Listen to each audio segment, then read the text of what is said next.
Hey, yo, what's up? It's your boy, Sir, of the 2020 Podcast, LLC. Please say the LLC. And before you listen to this episode, I just got to let you know, I need you to stop what you're doing. Go to blkrenaissance.com, and I need you to shop for the culture.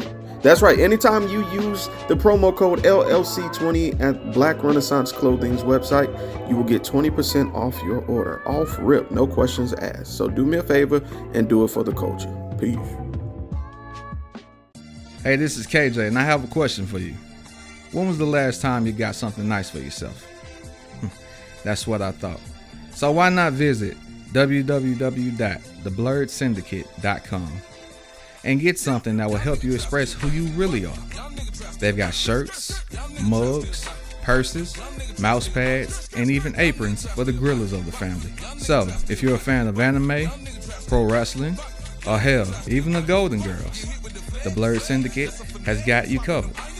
Also, if you use the code LLC20 at checkout, you'll get 20% off your order. So what are you waiting on? I got mine. Come get yours. And remember to join the BS.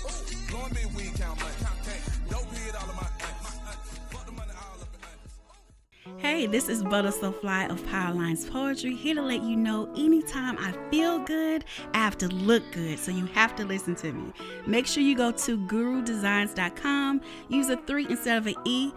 The website is great, so you can get something for yourself, and then she makes custom clothes for men too. And guess what? I got a promo code for you. Use 20/20 and it'll get you 15% off of any order $25 or more. You can't beat that. Go to gurudesigns.com. The self-destruct sequence has been activated. Repeat, the self-destruct sequence has been activated. This sequence may not be aborted. All employees proceed to the emergency car at the bottom platform. Okay, we lit it just like a fuse, so no need to pick and choose. Welcome to 2020, where we do more than interviews. The hottest be coming through, jumping knowledge on all of you. Get a peek at the front of you with the truth that they offer you. Yeah, hands up, we doing it for the culture. To give artists and businesses more exposure. Keeping it real and stay silent just like a boulder. It's about to go all the way down, can't get no lower. Chasing my dreams, know that they get no slower. But if I stay running, I promise they getting closer. Moreover, success my older. And if you're sleeping on me, I'm waking them up like Folgers. I told you, coming from the land with the tide roll. Well, we'll be on a whole different vibe though. We like to ride slow and keep our windows tinted so you really can see us like Stevie Wonder waking up with his eyes closed. Yeah, got the kind of flow that rock the boat. On my 16s of pounds of dough. And if you figure you can hang with me on the mic, then grab some rope. Matter of fact, better grab some hope. While you at it, we keep it live, it's time to tune in. Turn up the sound on what you're using. It goes so hard, I think it's bruising. The show is 2020, no need to zoom in. Yeah.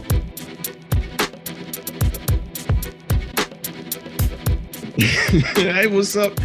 It's Sir of the 2020 Podcast, LLC. Please say the LLC. And today I'm joined by two guests, Sister Candace and Sister Mariah. How are y'all doing today? Good. How about you? Good. I'm all right. I've been excited to have this conversation. It was supposed to record last week, but internet outages, storms, weather, all of that said no. So we just obeyed and we rescheduled. So here we are. So thank y'all for rescheduling. I appreciate y'all patience. Thank you for having me. All right. So just to recap, those who are probably listening to this as their first episode, this is Women on Marriage. This is a series that we're doing to discuss marriage with Black women. About 3-4 months ago, I started the Men on Marriage series. I got a lot of feedback, a lot of questions. And one of the most received questions was, when's it going to be the ladies' turn? And here we are. What we're doing in between each session is we are talking with different licensed therapists to get a clearer cut view on the things that are impeding communication in regards to this topic. So before you listen to this episode, I highly recommend you listen to the episode called The Prologue with Ariel B, who's absolutely wonderful. A great conversation. And just to kind of give you a precursor of the way this is going to go. So if this isn't your first episode, we're going to hop right into it. I've been starting all of these conversations, or I call them sessions, with the same question.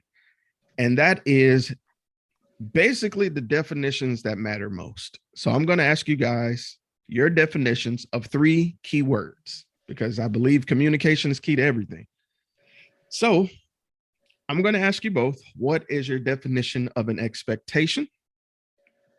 What is your definition of a boundary? And what is your definition of a standard? Now, there isn't a right or wrong answer. The reason we're doing this is specifically to see how men and how women can sometimes think differently. It doesn't mean necessarily anyone's wrong. It's just how you approach a particular topic. So let's start with the first word. And we'll start with you, Mariah. What is your definition of an expectation? An expectation to me would be what I understand. You mean like what it means to have an expectation of another person or my partner? Correct. So an expectation to me is my understanding of what your obligation to me is. Okay. All right. That's plain and simple. I love it. Listen, there's dignity and simplicity, and you stated it perfectly. And we're going to circle back around to that in just a moment. All right. Mm-hmm. Sister Candace, what is your definition of an expectation? My definition of an expectation is what I would want for myself and how I will allow you to relate to me. That would be my definition of an expectation. I like that. Perfect. Perfect. Now, there's another lady that I inquired about the definition of an expectation, and that is Merriam-Webster. She happens to make these gorgeous, wonderful dictionaries. So Miriam stated, or as I'll be calling her, M-Dub stated that an expectation is something expected or the basis of expecting or the prospects of inheritance. So when you receive something, what are the benefits that you are also receiving from what you get? So when you have a relationship with someone, whether it be platonic or romantic, is what you expect to receive in alignment with that relationship. So I think that's pretty much what you guys hit on. So I think that's great. So let's go to the second word, boundary. And this time we're going to start with Sister Candace. What is your definition of a boundary? Boundary to me is like, it's almost like law, you know. The universe has boundaries, you know, and that is a law that God sets in place. And those are certain things that you cannot cross, or if it is crossed, then there is or may be harm, danger, or loss of life even. So we have, to me, when you set boundaries in place, it's a protection for both parties in relationships. Ooh, that was very well stated. Very well stated. All right, Sister Mariah, what's your definition of a boundary? I definitely agree. I think a boundary is when we have expectations of each other. If I have obligations to my husband, if my husband has obligations to me, then those boundaries are the things that protect the sacredness of those things. So, for example, if my husband has obligations to me, he has those to me, not to anybody, any other woman. That's where the boundary comes. Right. You know? So that's how I see a boundary. Very well stated. Okay, I respect it. So M-Dub states that a boundary is something that indicates or fixes a limit or an extent. And basically what you guys are saying, it shows exactly how far something will go to remain healthy for this relationship. You know, and just like Sister Candace said, if you exceed that limit or you step outside that boundary, there will be repercussions. Absolutely. Point blank, period. I like the way you stated that. All right. So, Sister Mariah, what is your definition of a standard? A standard for me is I won't say the expectation that's already been set, but a standard for me is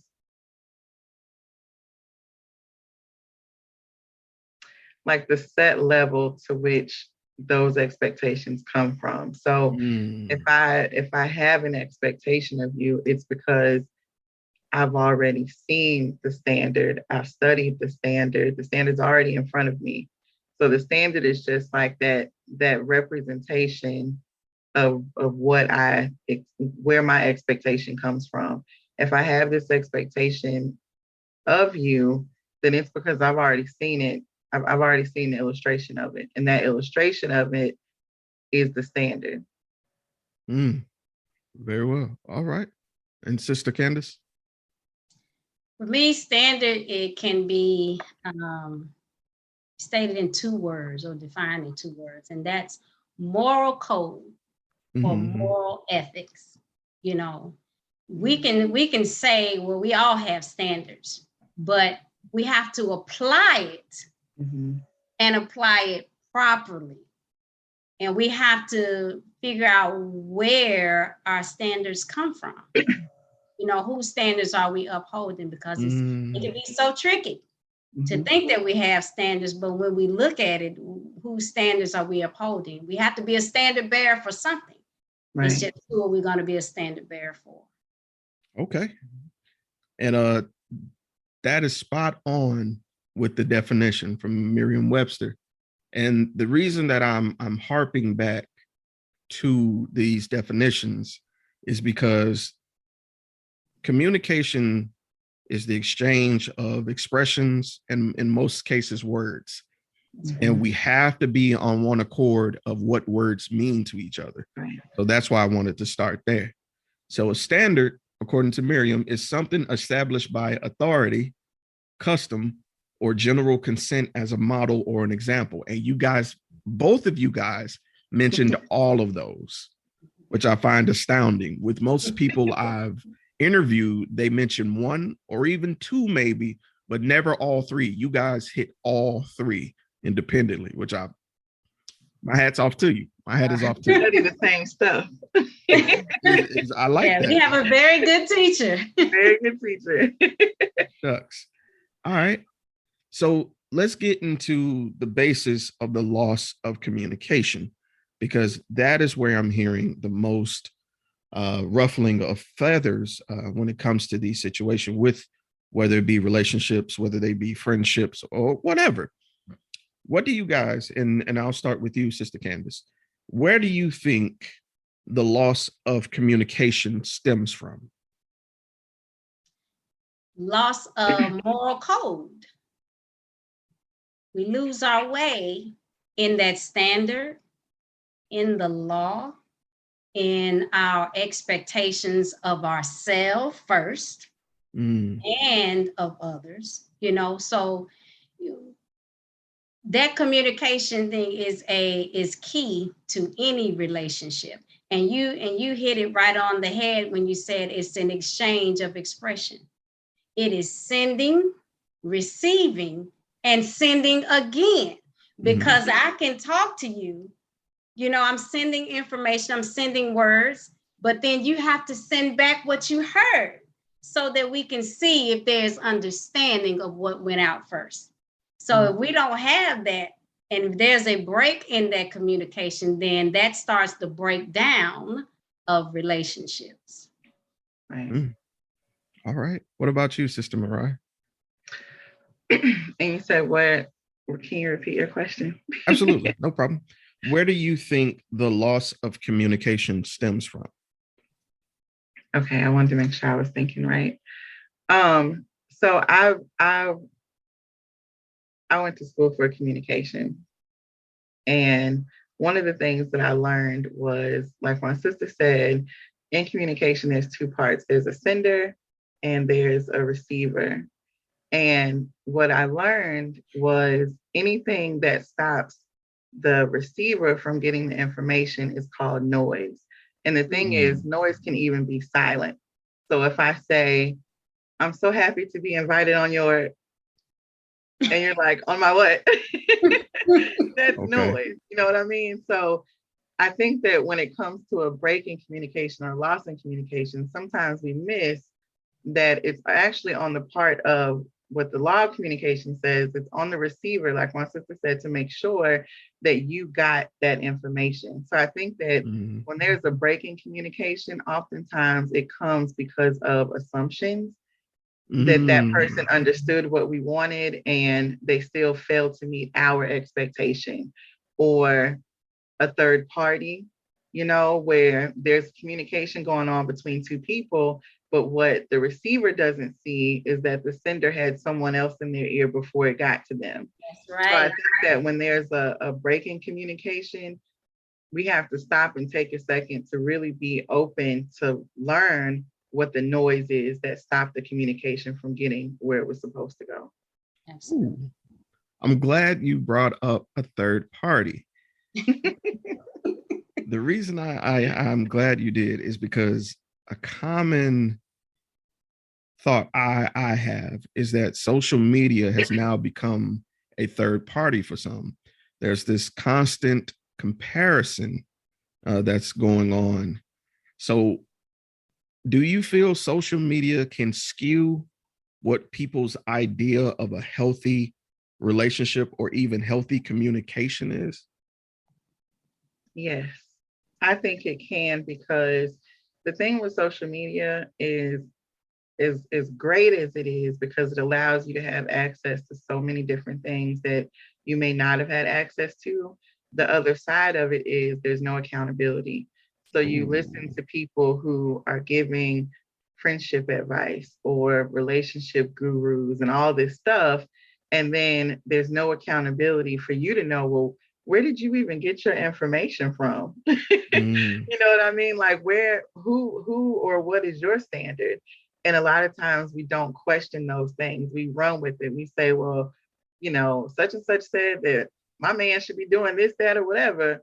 But then where did they learn that from? Where did they get that from? And is that even the standard that they follow?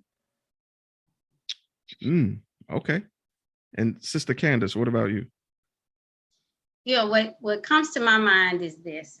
When we log on to Facebook, and I use Facebook, but when we log on, remember, if I'm correct, in the beginning, where you post your post on your news feed, it used to say, tell us about your day or something like that. Now it says, what's on your mind? That's big. Yeah, that is. What's on your mind, And we get so confused and we're so ready and so anxious to open up that sacred space in our minds. The mind, it gets to the heart of you, So it's like we have to be on guard for that, because Facebook has ruined many relationships, started many fights, caused a lot of bloodshed between not only just people, but in relationships. All because they asked you, what's on your mind? And we're so willing to tell them what's on our minds. Okay. All right. That was deep. I agree. I think a lot of times social media gives us a platform that not everyone needs, because a lot of misinformation, a lot of hate, a lot of angst goes on display. And the other thing about hurt people, a lot of hurt people don't care what corner they're in, as long as they're in a corner that supports what they view at that time. Right. If they don't care if it's a group of hurt or wrong people, they just want people to agree. So I hear you. I hear you on that. So you guys mentioned something earlier that we alluded to with morals and ethics. Where do you stand when it comes to gender roles? When it comes to, yeah, we going there. When it comes to marriage. So the reason I'm bringing this up is there's been sort of a kerfuffle, a shuffling of sorts of the idea of what gender roles are in a marriage. I just wanted to know, and like, once again, there's not a wrong for a right answer. Just what are your thoughts on the idea of gender roles in a marriage? And we'll start with you, Sister Candace. Well, that's a very good question. This is like our everyday conversation. It sure is. Well, here's what the book that we follow says, and we believe to be the spoken word of God, you know? Okay. It says that men are the maintainers of women. That's gender role right there from the Most High. Men are the maintainers of women. So it doesn't mean that the woman doesn't have her role. She does, and her role is very important. It's that we've had an outside party, a third party, come in and switch things up, which puts us against each other. So now we're so confused, we don't know what to do. You know, we don't know if we should be this or be that, you know, but as women, you know, we're taught in the nation that our home is our base as women, not necessarily our place. So it doesn't mean that because we're women and we have domestic skills, that is exclusively where we should be. We can go and do anything, you know, with our God-given gifts, and we can go as high as our gifts can take us. But our base is in the home. And when we realize as women just how important that role is, we would be happy to say that's my base and operate and work in it, you know, and let the man be who he was created to be, which is the maintainer, not just the provider. That is just an aspect of his role, maintaining spiritually, financially, emotionally, intimately, all of that, intellectually, all of that is his maintenance role. Well, what does she do? She is his consoler, his helpmeet. And let me tell you, so, you know, being a helpmeet is not an easy task. It is not easy at all. But when you have a man who is in his role and accepts it fully, and we allow him to be, then we will be all happy and in love with our role in helping him meet his obligation. So yes, I believe there are gender roles, not because we as people said, but God said it. And sometimes we just have to accept things. And when we do, we feel that it's natural to us. Our nature comes back to us. We've been messed up out in this society. Ooh. All right. Sister Mariah? Same question. I agree with everything my sister said. We do gender roles over here. Yes, absolutely. You know, and I've always been very traditional when it comes to gender roles, but I didn't learn the specifics of it until the nation. And everything I thought made sense. I just got a chance to like expound on it and learn the details of it. When I think of gender roles, a lot of times we think that when you say gender roles, people think that they assume that as a woman, all I do all day is cook and clean and pop out babies. And that couldn't be further from what it is. You know what I mean? Like, I believe that when it comes to gender roles, a husband is a maintainer. He is a provider. That's what he does. And I think a lot of times we're taken so far out of what our natural is supposed to be, where we take away what he's there for. It's like because I'm independent, because I don't misunderstand what it is. I feel like independent means I got to be my own man. And that's not what it is at all. I'm not competing with no man to be a man. That's I right. didn't do that. You know what I mean? And when it comes to what we do, we are his soft spot. We're his consoler. We're his comforter. When he goes out there, because listen, there is nobody out there loving on us the way that we should be loved. That's so right. When our man is out there and he is fighting the world, because ain't nobody giving Black men nothing. Ain't nobody saying, y'all come over here. it's okay. Nobody's doing that for y'all. When he goes out there and he is fighting the world, he comes home, and that should be his heaven. And what we're taught is it is it's I accept the responsibility as a woman to create heaven in his home. However, he, as my husband, has the responsibility and obligation, not by me, but by our creator, to create the environment for his heaven to be created.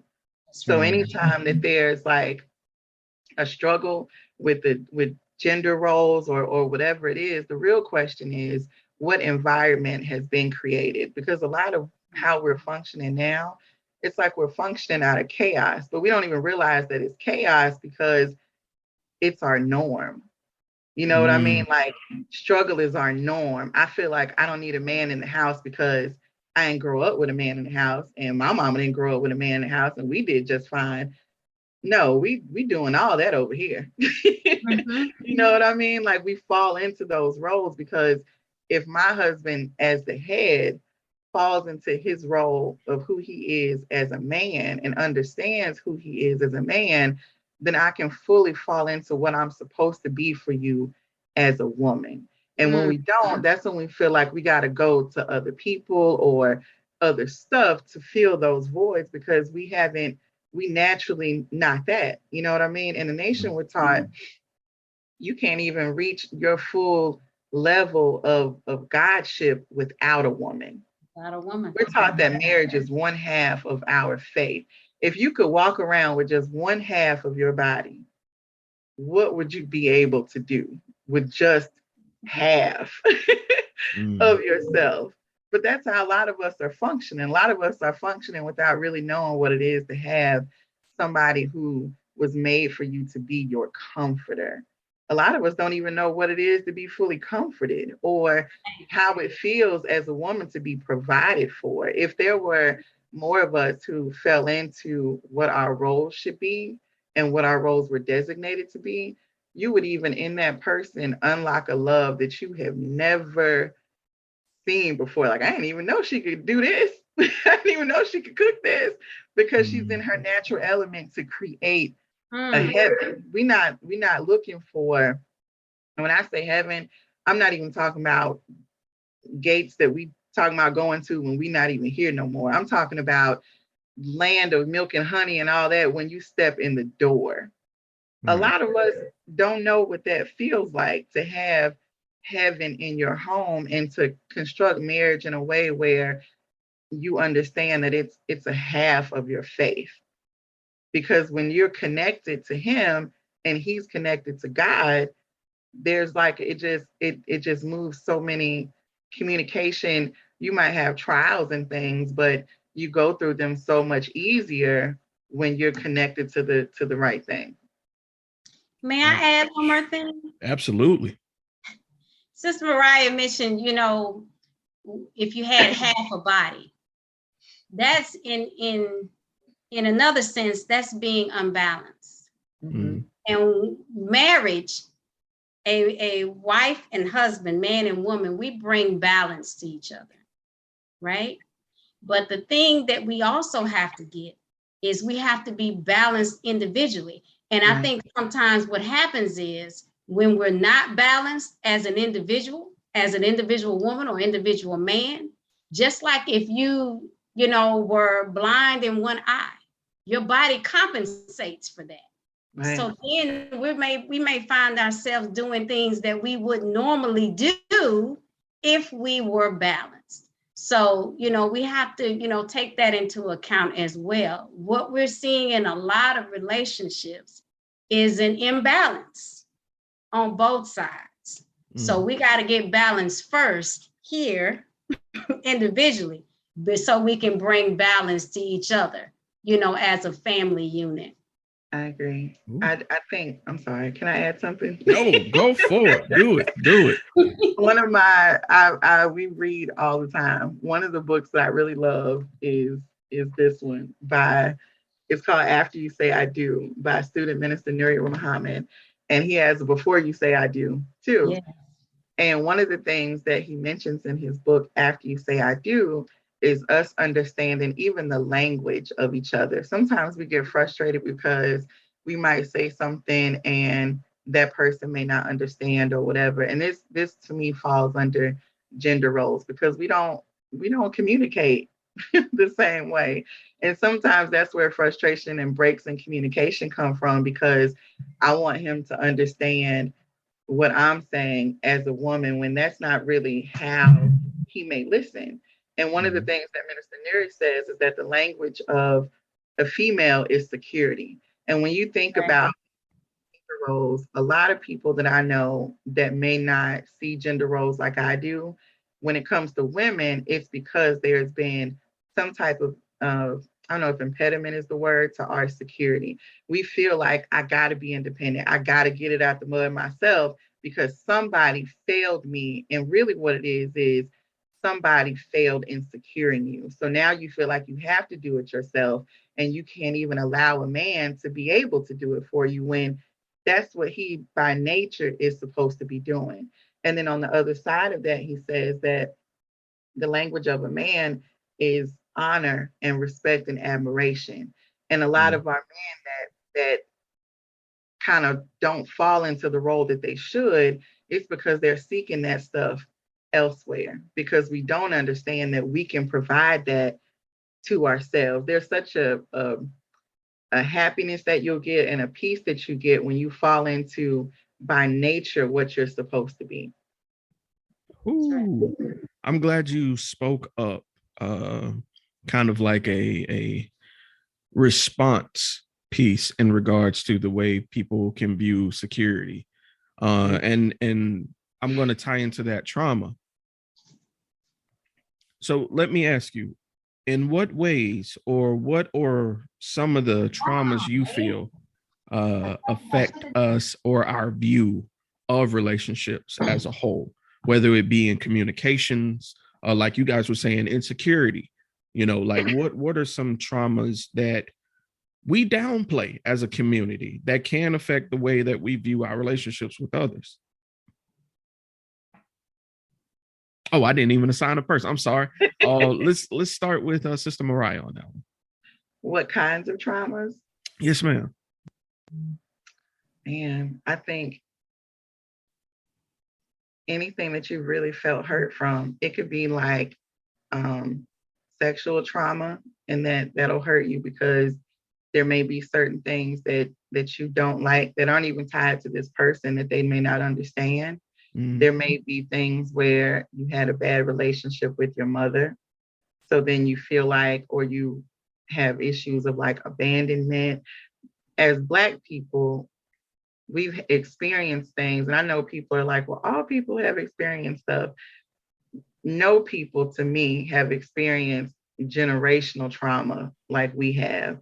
There are some times where you might be sad about something and you don't even really understand how deep that thing is in you, because you don't know that it might be connected to something that happened when you were 2 or 3 or 4 or something like that. It could be, you don't like to be touched a certain way. You may not like to be kissed on the cheek, even if it's your husband, or it might be you have a hard time having a friendship with women because of something that might have happened when you were in kindergarten or something like that. I think a lot of times there's so many different kinds of trauma.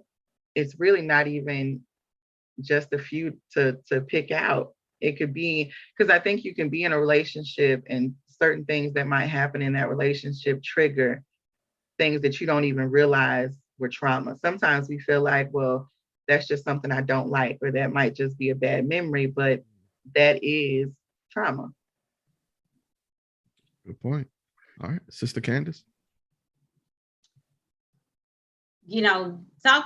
Talking about different traumas and things like that, something that we all experience. This is why, again, it's important to be balanced individually, because what we have suffered on both sides, men and women, we bring into relationships. And then we start operating based off of what we've been through. And we charge and we hold, things against each other based on what we've been through. So, all of that has to be healed before we go into a relationship and, marriage, that's not at all if we're not healed. But a lot of times we get into it and we haven't healed ourselves, but then at some point we have to start working things out within self. So that means we have to be introspective, looking within and stop the focus on, looking at the other person, your spouse, as the source of your problem. We have to look at self. And once we change what's going on in us and heal some of those things or get rid of some of those things, then what will happen is our perspective changes. So it doesn't matter really what we see the other person doing. It's not affecting us the way that it was prior to being healed, because we can see now I'm looking at it differently. So it doesn't look the same to me anymore. So it's important for us to heal those traumas that we've been through, and all of us have them. First thing we got to do is acknowledge that we have them. Sometimes we don't want to acknowledge it because it's too painful, and that's understandable. But we have to acknowledge those things so that we can heal them if we want success in marriage and relationships. Otherwise, it's going to be a struggle. Ooh. I think you both said a mouthful there. And I think the hardest part, and I know this was from myself, is not looking at something as that's just how I am. Something made me that way. And it's important to review why it made me that way. All right. Well, I would even go so far as to say that none of us are who we really are. Because all of us have experienced the same type of world, society, traumas, generational curses or traumas. We've all experienced those things. So none of us are who we were meant to be, and we're not who we really are. We have to come back to our natural selves. Ladies, thank you so much for this. This was exactly what I needed to hear, honestly, because even this is why I love talking to Black women. Even when I feel like I'm a spectator, I always get something out of every conversation. And you guys have truly blessed me today. Do you hear me? Just to hear the positivity. And it's one thing to hear something in a tone of a response, just answering a question. But you genuinely sound like this is something that you enjoy. This conversation is something that you enjoy sharing with the world. So I appreciate you for coming here to spread that love over these airwaves, because someone needs to hear this. Thank you. Thank you for having me. It's very important. You can't have strong families or a strong nation without strong marriages. So it's time for us to put the Black family unit back together, repair that family unit so that we can be who we were created to be, the strong people that we were destined to be. And there it is. And with that being said, this has been Sister Candace, Sister Mariah. This I'm not even gonna lie. This has been my favorite conversation. I'm not even gonna lie. I've enjoyed it. Look, can we do this again? Can we? Absolutely. The time is up already. Look. I'm like, God. We have to do a part 2. Hey, this is Mystique. This is Mr. Everlasting. And this is the Safe Word. Safe Word. Y'all make sure y'all join us every first and third Friday of the month. Every month. We are in season 3. Season 3. Y'all already know what it is, man. Tap in.